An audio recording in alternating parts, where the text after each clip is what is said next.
Olá, boa noite. É muito bom você estar aqui conosco nessa noite para adorarmos e bendizermos o santo nome do Senhor. Eu quero convidar você a abrir sua Bíblia na carta aos Hebreus, capítulo 1 e lá no capítulo 13. Epístola aos Hebreus, capítulo 1 e capítulo 13. Você vai marcar aí. É o início e o final do livro. E a você que está nos assistindo em casa, Deus abençoe sua vida. É bom ter você conectado conosco.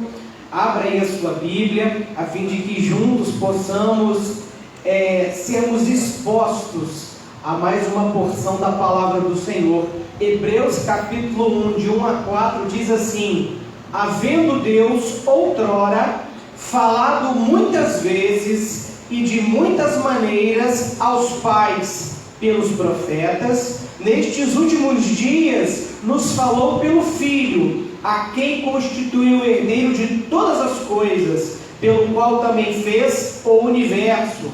Ele é o resplendor da glória e a expressão exata do seu ser, sustentando todas as coisas pela palavra do seu poder. Depois de ter feito a purificação dos pecados, assentou-se à direita da majestade nas alturas, tendo se tornado tão superior aos anjos, quando herdou o mais excelente nome que eles. Amém?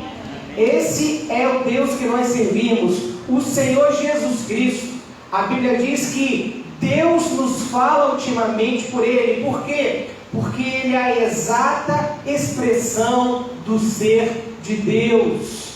E lá em Hebreus 13:15, olha o que a palavra de Deus vai nos dizer: por meio de Jesus, pois ofereçamos a Deus sempre sacrifício de louvor, que é o fruto de lábios que confessam o seu nome. É com essa fé, é com essa crença, é diante da presença majestosa do Rei Jesus que nós louvaremos ao Senhor.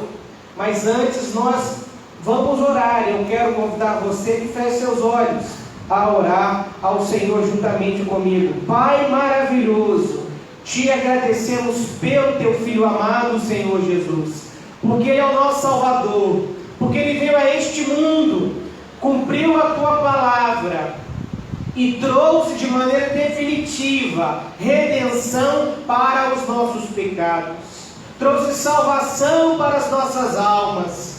E é firmado nesse nome, é clamando nesse nome, é pondo fé nesse nome, no nome de Jesus, que nós caminhamos olhando para frente, tendo Ele como nosso alvo, autor e consumador da nossa fé.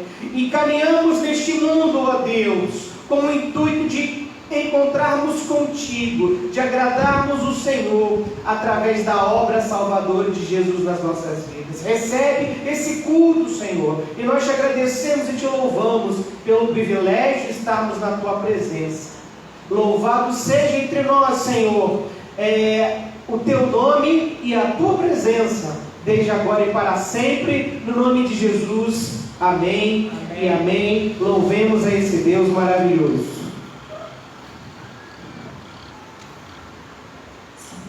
Boa noite, irmãos. Primeiro cântico que vamos entoar, ele fala: eu quero me esvaziar de tudo que me afasta de ti. E que de fato essa possa ser uma oração que nós façamos todos os dias.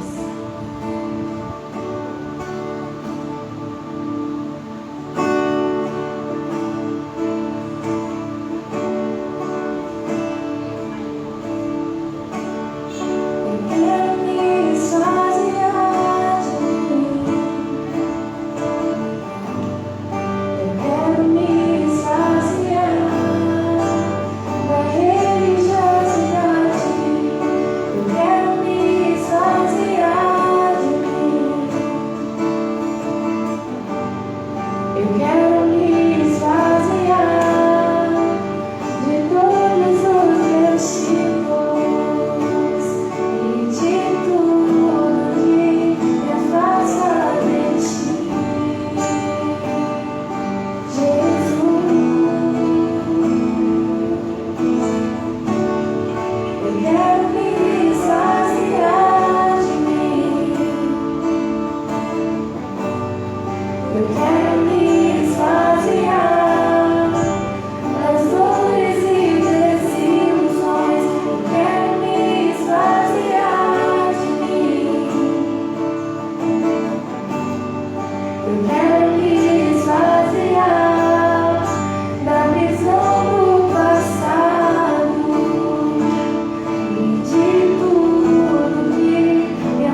De vida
Deus é bem-vindo neste lugar.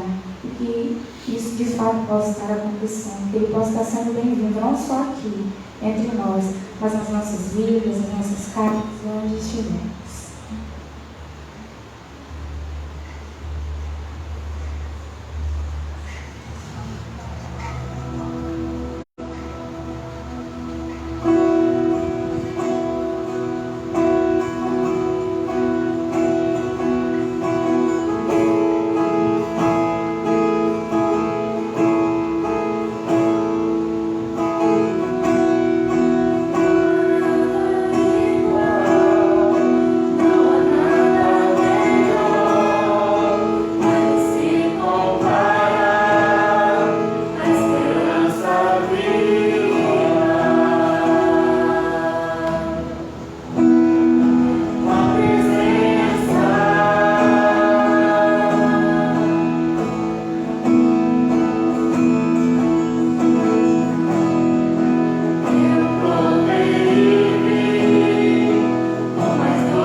E mostra muitas vezes nas nossas vidas a gente vê uma escuridão que não parece ter fim.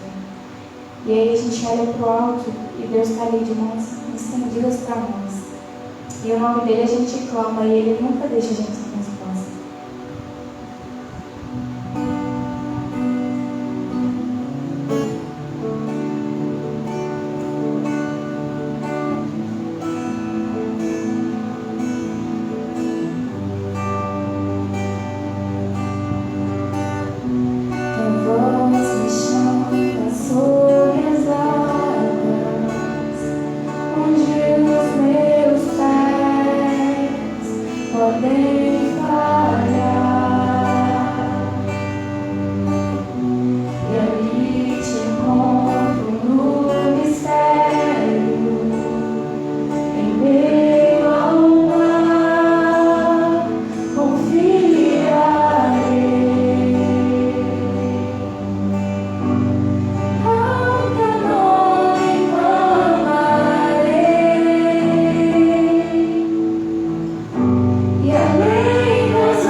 afundando, o Senhor, com a misericórdia, Deus vem nos resgata todos os dias. Muito obrigada pela tua misericórdia, Pai. Obrigada pelo teu amor e tua fidelidade. Eu só tenho a te agradecer, Deus, por tudo que o Senhor tem feito na minha vida, Pai. É isso que eu te peço, te agradeço. Em nome de Jesus.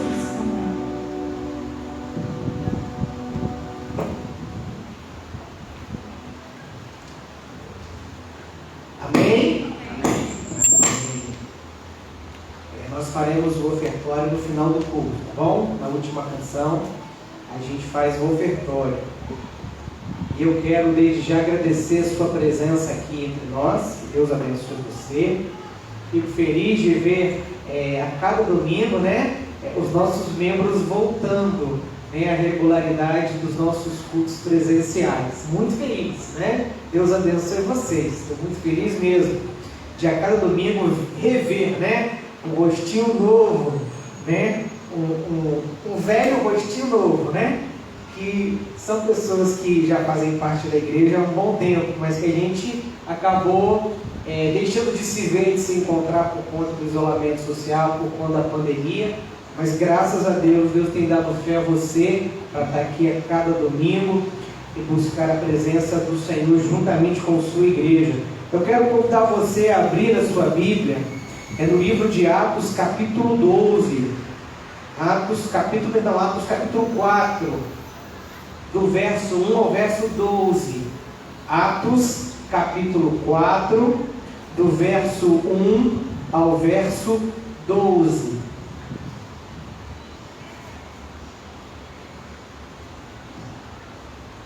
Atos capítulo 4, do verso 1 ao verso 12, diz assim: Falavam eles ainda ao povo, quando sobrevieram os sacerdotes, o capitão do templo e os saduceus, ressentidos por ensinarem eles o povo e anunciarem em Jesus a ressurreição dentre os mortos.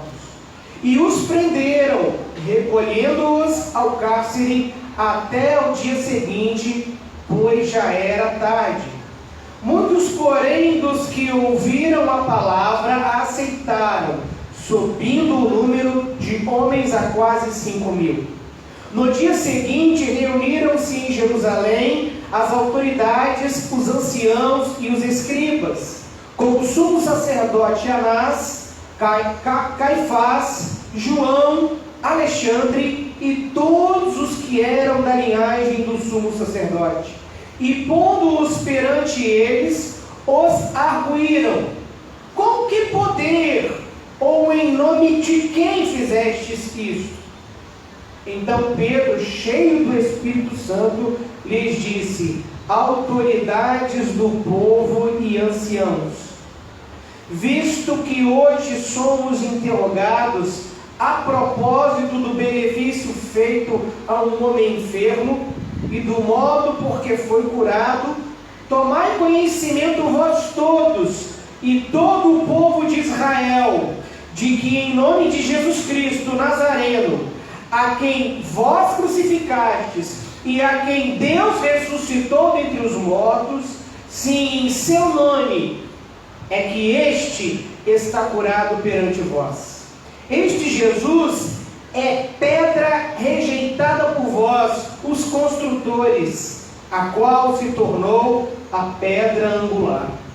E não há salvação em nenhum outro, porque abaixo do céu não existe nenhum outro nome dado entre os homens, pelo qual importa que sejamos salvos. Amém? Eu quero nessa noite apresentar para você um candidato para toda a vida. Hoje nós saímos pela manhã ou pela tarde, né, a grande maioria de nós, para cumprir um dever cívico, né, que é o que? Votar. E nós, ao longo de todo o processo eleitoral, nós avaliamos aí mais de um candidato, segundo a nossa perspectiva política, né? Segundo a nossa, o nosso interesse político, e fizemos isso não apenas por nós, mas também por outros, não é? Hoje, antes de eu votar, a pessoa que estava à minha frente esqueceu, né, o númerozinho lá, a sua colinha, de um dos candidatos. E ela ficou perguntando para a gente. E a gente não podia falar. Não é? Ninguém podia falar nada. E eu não sei como que ela lembrou, eu não sei. Se ela anulou o seu voto, eu não sei. Né? Ela não levou a colinha e esqueceu lá o número. E até demorou um pouquinho ali para a gente votar, porque ela estava tentando lembrar. Ela ligava para a pessoa, né, que tinha indicado os candidatos para ela, e a pessoa não atendia o telefone, né? E eu acredito, né, pelo gesto que ela fazia ali, né, que alguém ali na porta, esperando a vez dele após mim, fazia assim com a mão, né, para ela entender o número para ela votar. Eu não sei se ela votou no candidato que ela queria, né?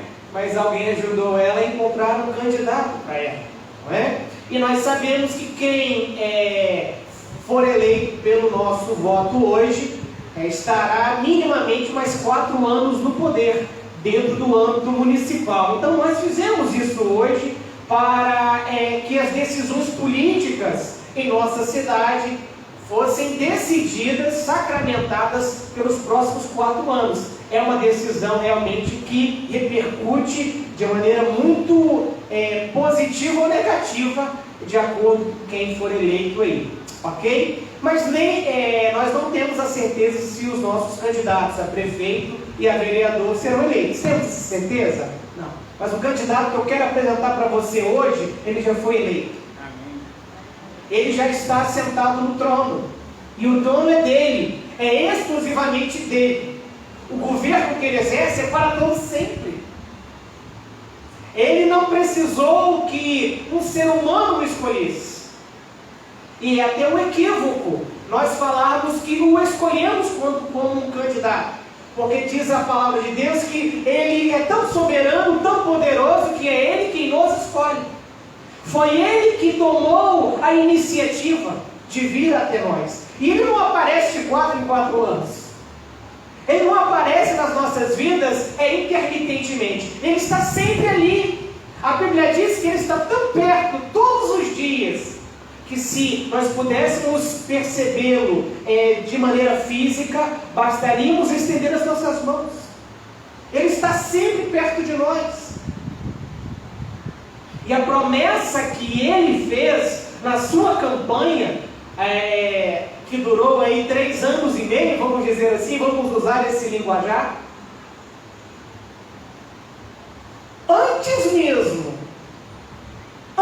mesmo dele sacramentar o seu pleito, antes mesmo dele conquistar o seu lugar de maneira definitiva,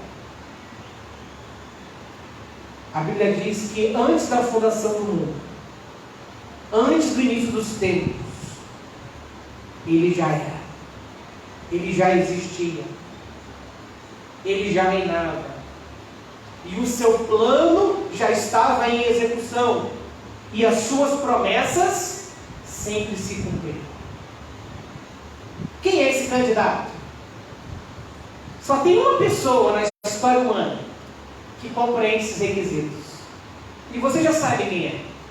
O candidato que eu quero apresentar para você hoje, que é um candidato para toda a vida, que é um candidato para a eternidade, se chama Jesus.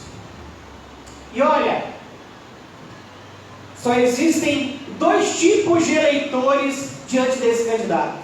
Ele não disputa no meu coração, no seu coração, na minha vida e na sua vida o governo dele. Ele governa sobre aqueles que o elegem Senhor e Salvador da sua vida e sobre também aqueles que não o elegeram.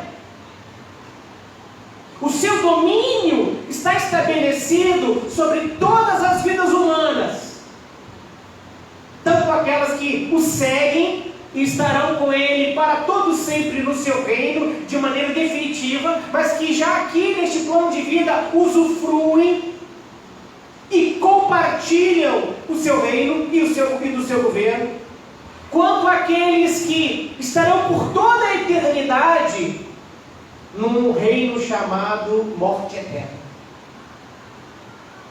De formas que não há disputantes para ele, mas há dois tipos de eleitorado que lidam com Jesus: aqueles que o recebem e aqueles que o rejeitam. E aqueles que ficam em cima do muro, eles estão no grupo daqueles que rejeitam. E o texto que nós lemos mostra o início das perseguições à igreja do Senhor.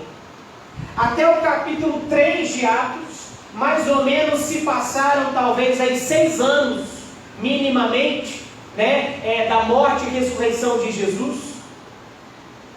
3 a 6 anos, perdão, é isso mesmo, 3 a 6 anos da morte e ressurreição de Jesus. E nós vemos aqui, até esse momento, a igreja tranquila. A igreja sem sofrer qualquer represália. Parece que todo mundo queria Jesus. Parece que todo mundo estava elegendo ele como candidato para a sua vida. Mas aqui no capítulo 4, e do capítulo 4 até hoje, e do capítulo 4 de Atos até o último dia do último ser humano sobre essa terra, Jesus será aceito e Jesus será rejeitado por alguém.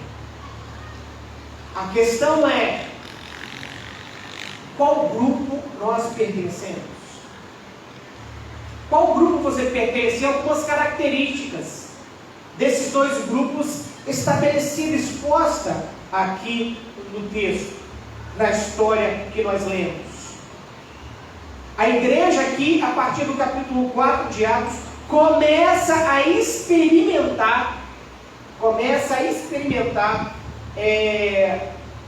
o problema, a dificuldade e a questão da perseguição religiosa. É aqui que começa a intolerância religiosa dentro da experiência cristã. E depois ela vai migrar para o Império Romano. E até hoje, a igreja do Senhor, ela sofre com todo tipo de perseguição e intolerância religiosa. Essa semana nós ficamos sabendo que um pastor foi preso, porque ele estava fazendo um culto ao ar livre.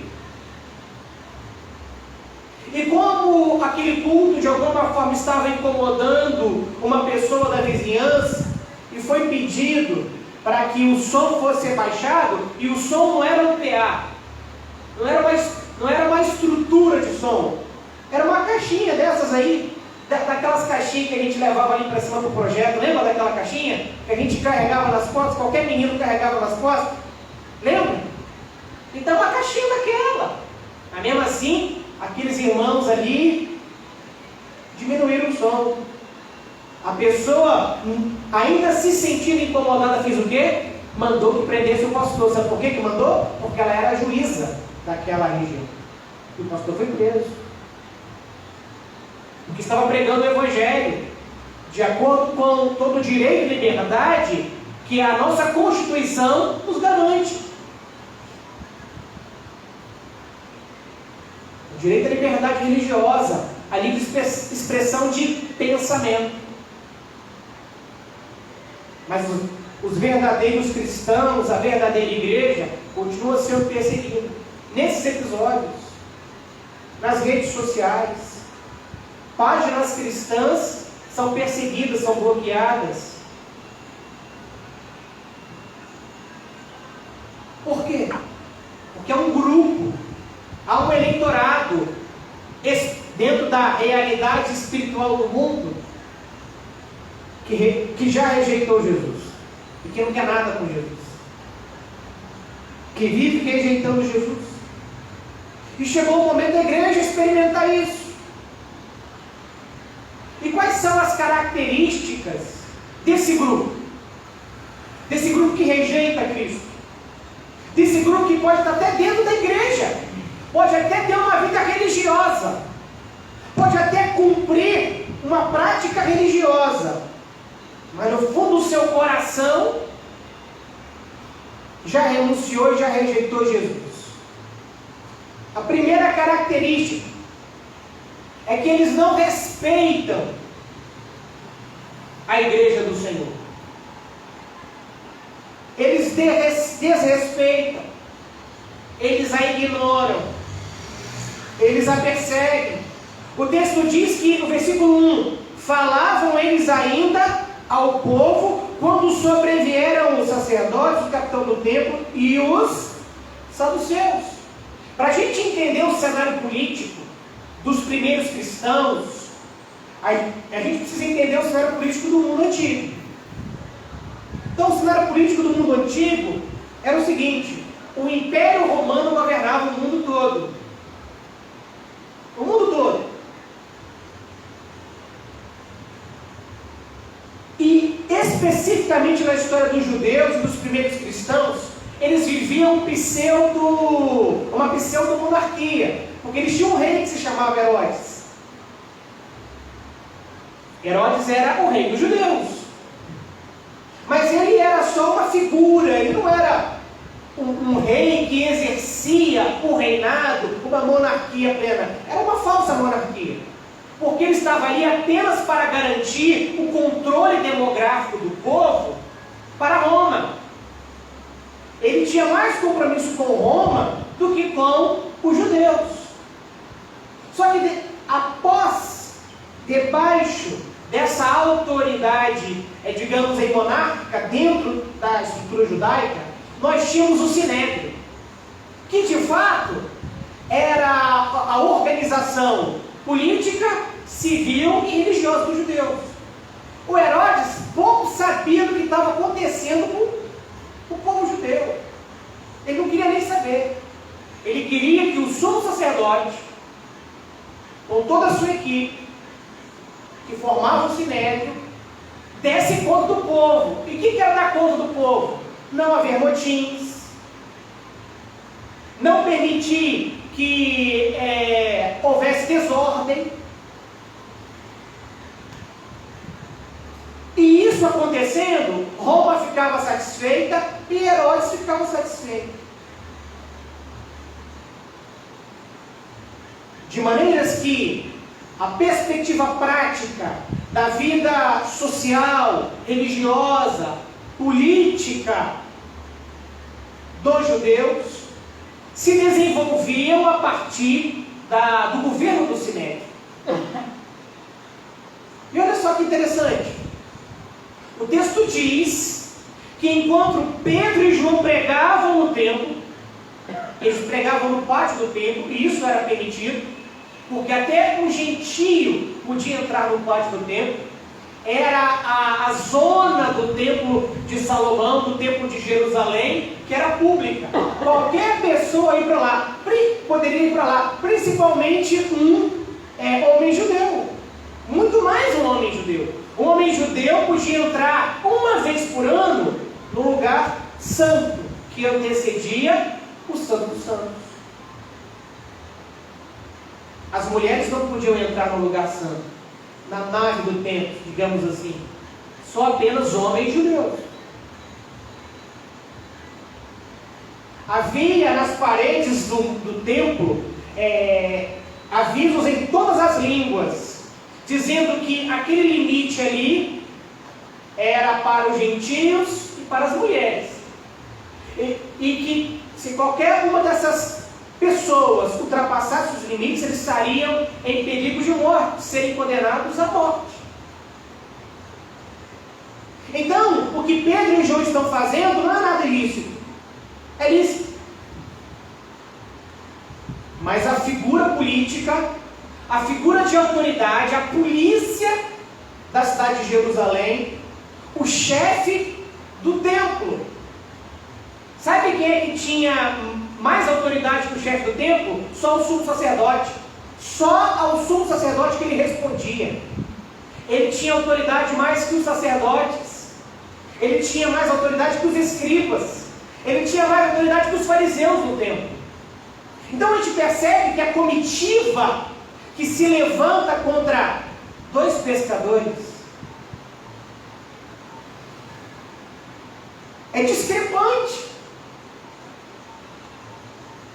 Porque eles não eram figuras de perigo para a sociedade. Mas quem vão buscar e quem vai atrapalhar, quem vai interromper o culto, a pregação evangélica, a pregação da palavra de Deus, no templo de Deus, são as autoridades judaicas. Diz o texto, falavam eles ainda quando sobrevieram os sacerdotes, o capitão do templo e os saduceus. E fizeram o que com esses dois homens? Versículo 3, os prenderam, abusaram do poder, foram autoritários, foram intransigentes, foram intolerantes.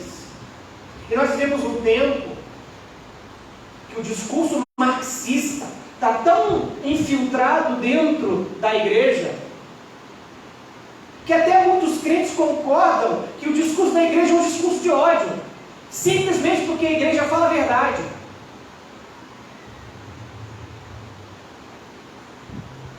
Simplesmente porque há disciplina na igreja. Sabe qual é a primeira característica de uma igreja progressista? É acabar com a disciplina na igreja.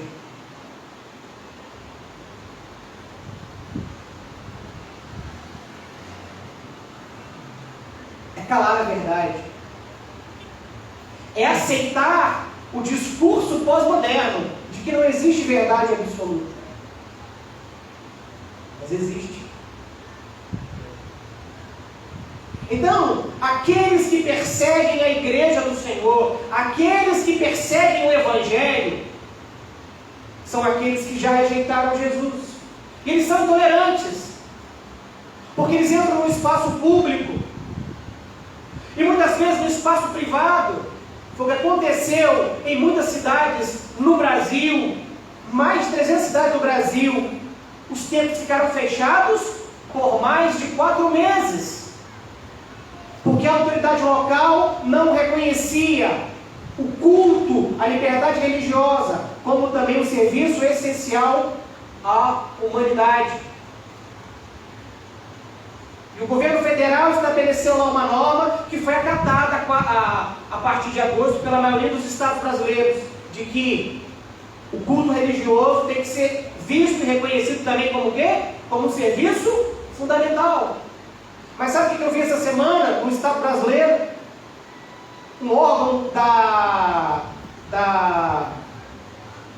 dos juízes, do judiciário, já entrou contra o decreto estadual de um Estado, dizendo que, numa nova pandemia, numa nova situação de risco, culto religioso não é serviço essencial.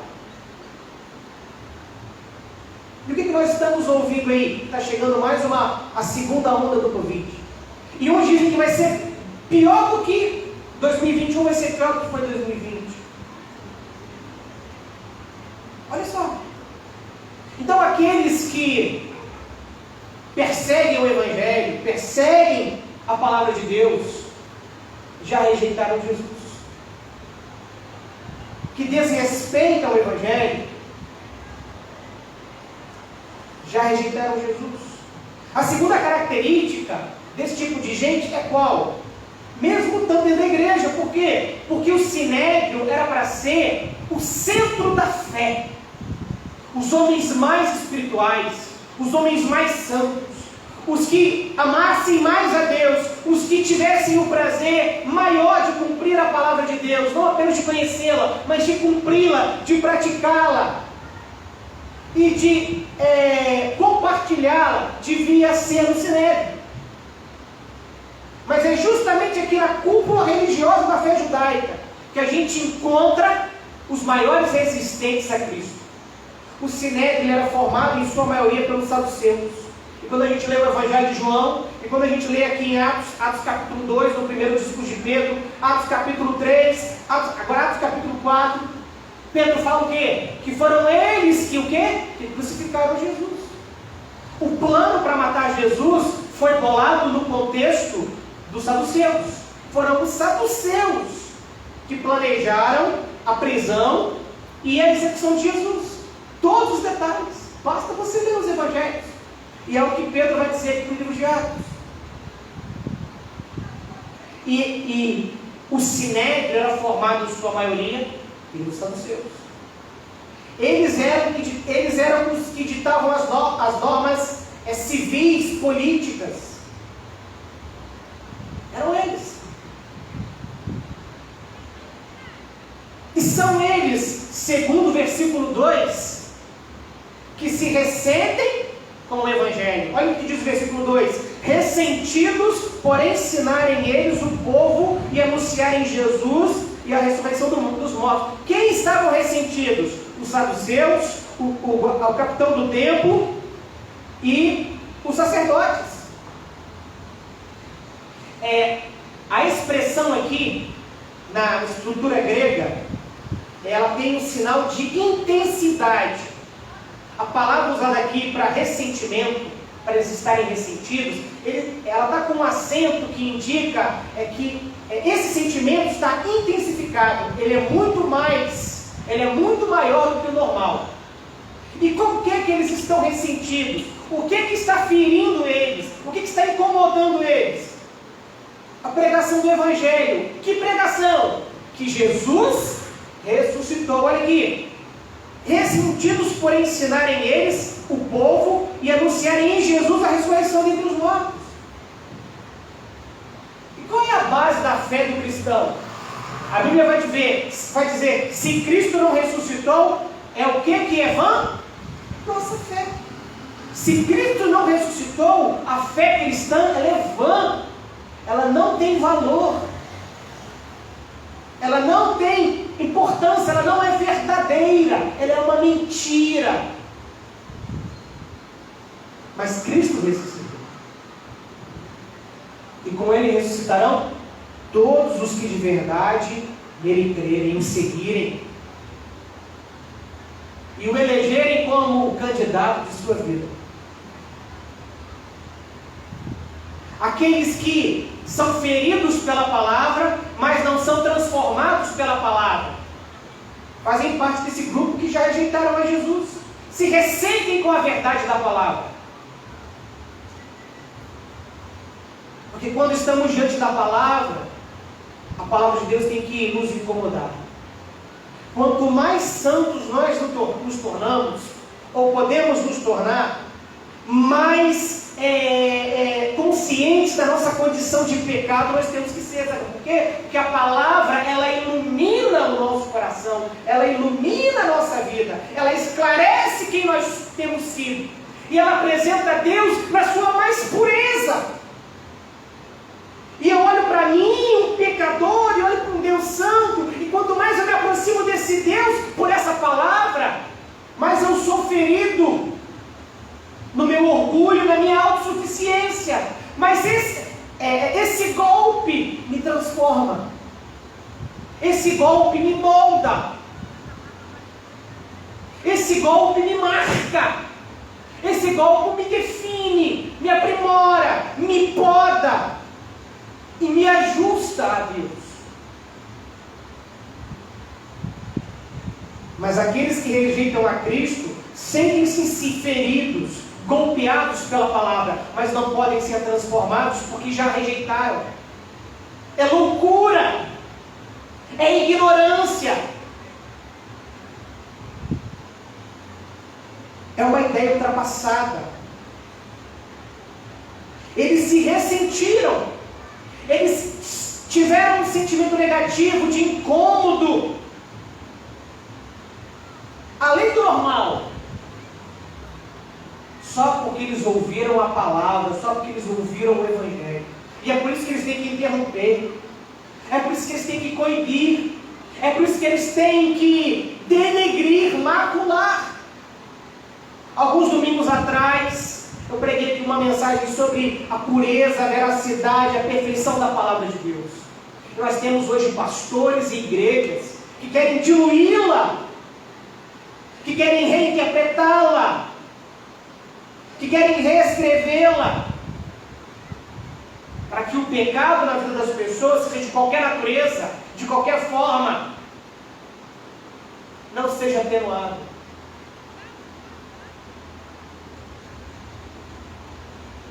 Isso não é evangelho. Aqueles que já rejeitaram Jesus não conseguem ouvir a palavra dele. Não conseguem ouvir. Se ressentem. Sofrem. Se sentem ameaçados. Se sentem afrontados. Ofendidos. Sabe por quê? Porque a palavra de Cristo é a verdade.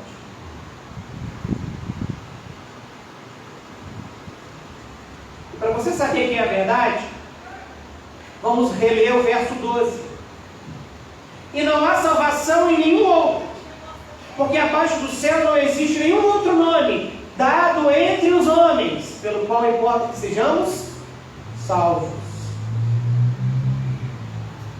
Versículo 7. Eles são colocados lá no meio do sinédrio, Pedro e João, e são inquiridos, são tratados, são investigados, são acusados como o quê? Como criminosos. E eles perguntam para Pedro e João: com que autoridade e em nome de quem vocês estão ensinando essas coisas? E a resposta de Pedro vem aqui de maneira conclusiva, no versículo 12. E para você entender que a pregação do Evangelho é a verdade absoluta, que a Bíblia é a palavra de Deus, e de que não dá para ajustá-la, ela é concreta, ela é completa, é o que está no verso 12. E não há salvação em nenhum outro nome, porque abaixo do céu não existe outro nome dado. Esse verbo aqui é interessante. Ele significa a capacidade, a autoridade para fazer alguma coisa. Então não há nem debaixo do céu, não há um outro nome entre os homens que recebeu autoridade para poder fazer o que só Jesus pode fazer. Por isso que não há concorrente, só há um. Jesus é único, a sua palavra é única, o seu evangelho é único, e é por isso que é a verdade, porque não há outro. Não precisa atualizar a Bíblia, não precisa atualizar a palavra de Deus, não precisa atualizar o evangelho. A gente não tem que amenizar o evangelho para que as pessoas se convertam. A gente não tem que ficar com ideias mirabolantes, fazendo culto desse jeito, culto daquele jeito, pintando a igreja de fundo de preto, colocando globo de luz, tendo uma linguagem mais amena para uns, uma linguagem mais moderna para outros. Não! Contextualizar a forma de pregar o evangelho é uma coisa. Contextualizar o ensinamento do evangelho é outra. Não tem como você falar para o pecador que ele é pecador. Não tem como você falar para o pecador que ele nasce separado de Deus. Não tem como falar para o pecador que ele vai para o inferno se não crer em Jesus, sem ofender esse pecador. Principalmente se ele acreditar que ele tem fé em Deus. Mas viver como viviam os saduceus, rejeitando o evangelho na sua vida. Vivendo duas vidas. Uma aparência religiosa por fora e uma vida mundana por dentro. Então, não existe abaixo do céu nenhum outro nome dado entre os homens, ou seja, não há autoridade humana que esteja acima da autoridade de Cristo. Essa autoridade foi dada só a Cristo. Jesus, o único nome a quem foi dada uma autoridade suprema sobre todos os homens do mundo, foi ao nome de Jesus. Então Pedro responde: a autoridade na qual eu me baseio para fazer o que eu faço, para viver o que eu vivo, para falar o que eu falo, é o nome de Jesus. A esse nome foi dado a autoridade. E a outra expressão está lá no final. Pelo qual importa que sejamos salvos. Aqui já não é mais autoridade, mas é a capacidade de realizar. É a habilidade para realizar. É a vontade para realizar. Só somos salvos, só somos transformados por Jesus. Ele é quem tem a autoridade. É só Ele quem tem a competência para fazer.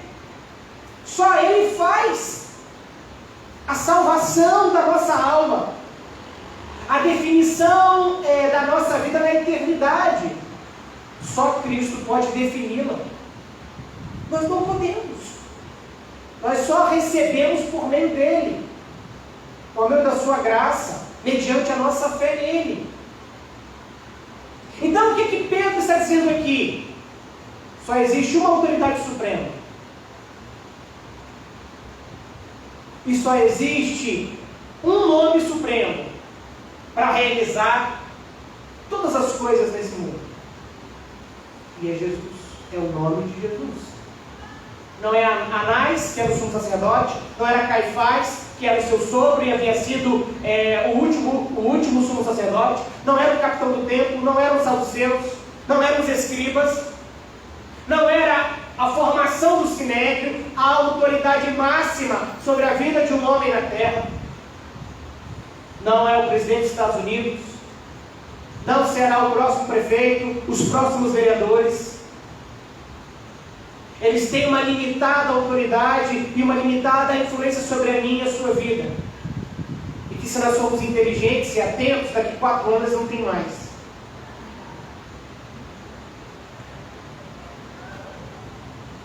Mas eu quero perguntar para você: Cristo é o Senhor e Salvador da sua vida? Amém. Ele é? Você já elegeu Ele como seu Senhor e Salvador? Porque só há um homem que tem a autoridade e a capacidade para fazer. Ao mesmo tempo que detém a autoridade, detém as condições para fazer. Isso é uma coisa que Jesus não delega para ninguém. Numa empresa, um chefe tem a autoridade para fazer o que ele quiser, mas ele delega parte dessa autoridade para os seus colaboradores. Porque ele sabe que ele não pode fazer tudo sozinho. E a gente aprende isso aonde? Em casa. A gente pode ser o mais inteligente, o mais ativo, o mais perspicaz, o mais compreensivo, o mais atencioso. A gente consegue agradar a 2 senhores? Não. A gente vai chegar uma hora que não dá para fazer 2 coisas ao mesmo tempo. Só Jesus pode. Ele não é apenas aquele a quem detém o poder de salvar. Ele é aquele que salva também. Por isso que ele teve que morrer na cruz por mim e por você. Por isso, como Deus, ele teve que se transformar em homem. E como homem, ele teve que ir para a cruz, para o meu lugar, para o seu lugar. Para que lá na cruz, ele pagasse de maneira definitiva a ofensa pelos nossos pecados.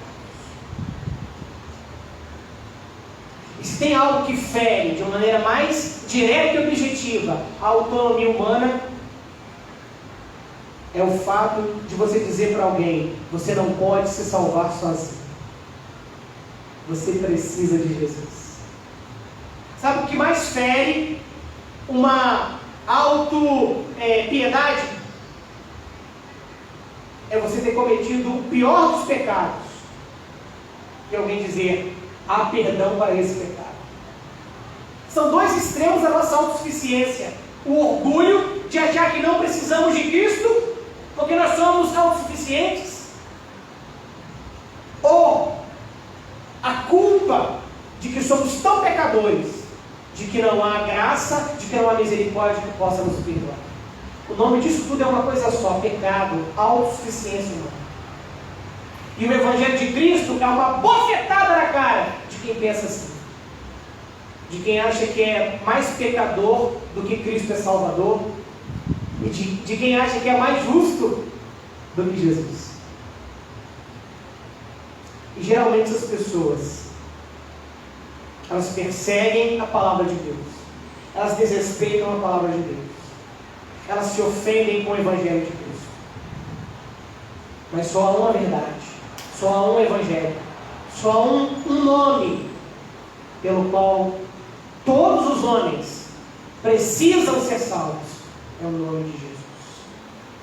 E para isso, ele precisa ser eleito Senhor e Salvador da nossa vida. O número dele, escolhe aí, 33, tempo que ele viveu, 66, a quantidade de livros que tem na palavra de Deus, 12, porque ele escolheu 12 apóstolos, 40, porque ele ficou 40 dias no deserto, 7, porque ele é perfeito, 8, porque ele é mais do que perfeito. Isso é um detalhe. Você precisa permitir. Se você ouve a palavra de Deus hoje. Para encerrar, eu tinha mais coisa para falar, mas não vai dar tempo. Mas para você entender que o que eu estou falando é bíblico, você precisa permitir, você precisa receber, e você precisa ter no seu coração o nome de Jesus escrito. Olha o que diz no versículo 4. Olha só, eu disse para vocês que há dois grupos de eleitorado para Jesus: aqueles que já o rejeitaram e aqueles que o querem, que ouvindo as suas propostas, ouvindo a sua palavra, ouvindo o que ele tem a nos dizer, irá correndo para ele. Olha o que diz o versículo 4: muitos, porém, dos que ouviram a palavra, a mesma palavra que aquele outro grupo ouviu, a aceitaram, subindo o número de homens a quase 5.000. 3.000 pessoas haviam se convertido na última pregação de Pedro, e agora mais 2.000 pessoas. Como que a mesma fonte, ela gera consequências diferentes. Como que a mesma matéria-prima, ela produz algo bom e algo ruim. O problema não está na matéria-prima, o problema não está na fonte. Sabe qual é a diferença de um remédio para uma droga? Não é o princípio ativo, é a quantidade. E é a forma como você utiliza isso. O problema está em quem recebe. A questão está em quem recebe, não no que é dito. E se haviam pessoas que rejeitaram a Jesus e que continuarão rejeitando a Jesus, existem também aqueles que o aceitarão e o receberão como Senhor e Salvador da sua vida, através do seu Evangelho, através do que ouviram dele e a respeito dele. Nós possamos refletir e responder: Jesus já foi eleito Senhor e Salvador da minha vida? Você saberá responder. Oremos ao Senhor. Pai amado e bendito, obrigado pela Tua palavra. Fala o nosso coração. Continua agindo em nossas vidas. É o que te pedimos e te agradecemos, em nome de Jesus. E esse Deus maravilhoso, esse Senhor maravilhoso, esse Salvador maravilhoso está entre nós ainda. E nós ainda o louvaremos. E você que trouxe o seu dízimo, a sua oferta, poderá nesse momento adorá-lo dessa forma, enquanto nós cantamos a última canção deste culto. E após esse momento de adoração, após esse momento de dedicação de bens e vidas, nós oraremos encerrando o culto.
Os irmãos podem ir na paz.